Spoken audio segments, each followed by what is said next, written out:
In ancient Greek mythology, there exists a three-headed dog called Cerberus that guards the entrance to Hades, a misty and gloomy underworld in which spirits of the dead are permitted to enter, but none are allowed to leave. In the ancient world, dogs were often depicted as wild animals that defied domestication, roamed the streets in packs and scavenged on the edge of town.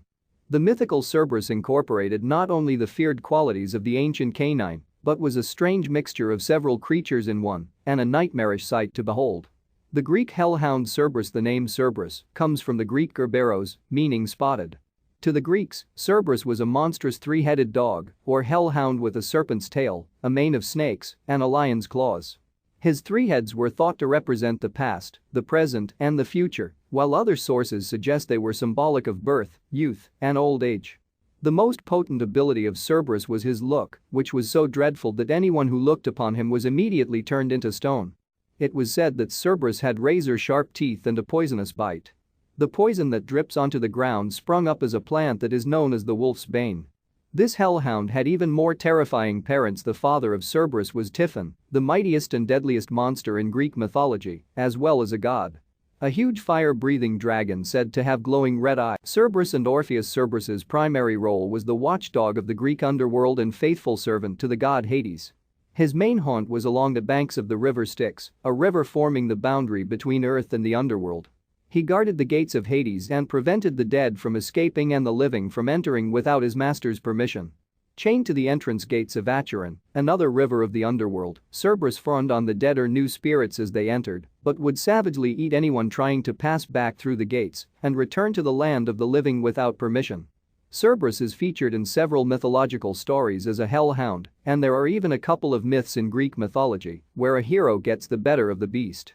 The first is when Orpheus, the famed musician of Greek mythology, sneaks into the underworld by lulling the normally alert and aggressive Cerberus to sleep with his lyre, a type of harp. The Thracian singer was revered in Greece and happily married to the nymph Eurydice. One day Eurydice was bitten by a snake and died.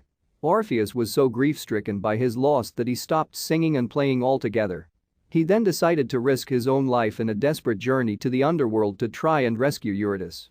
His playing enchanted Charon, the ferryman who carried the souls of the dead across the river Styx, and he agreed to take Orpheus across the river, even though he was still living. When he encountered Cerberus, the three-headed monster lay down meekly to the strains of Orpheus. The Hellhound vs. Hercules. The most famous story of Cerberus involves the half-man, half-god Hercules. Heracles. As the last of his 12 labors, Eurystheus, the king of Tiryns, demanded that Hercules capture and bring Cerberus back alive. Eurystheus was certain that Hercules would fail in this impossible task. Hercules went to the underworld, found Hades, who told him that if could take Cerberus without the use of weapons, he would be allowed to leave the underworld with the Hellhound. When Hercules found Cerberus on the shore of Acheron, he began wrestling with the huge monster using only his bare hands. As the world's strongest man, it took all his power to subdue Cerberus. But the monster soon grew weary and, having run out of breath by the strong man's chokehold, finally yielded to Hercules. Cerberus is one of the few monsters who ever met Hercules and survived. Unlike other supernatural beasts that crossed his path, Cerberus was returned safely to Hades, where he resumed guarding the gateway to the underworld. Cerberus and other hellhounds in literature. Cerberus is featured in many works of ancient literature, although the depiction surrounding the mythological creature often differs by authors and cultures. Cerberus appears in Dante's Inferno, guarding the third circle of hell rather than the entire underworld. This is the circle of gluttony, and Cerberus is used to personify uncontrollable appetite.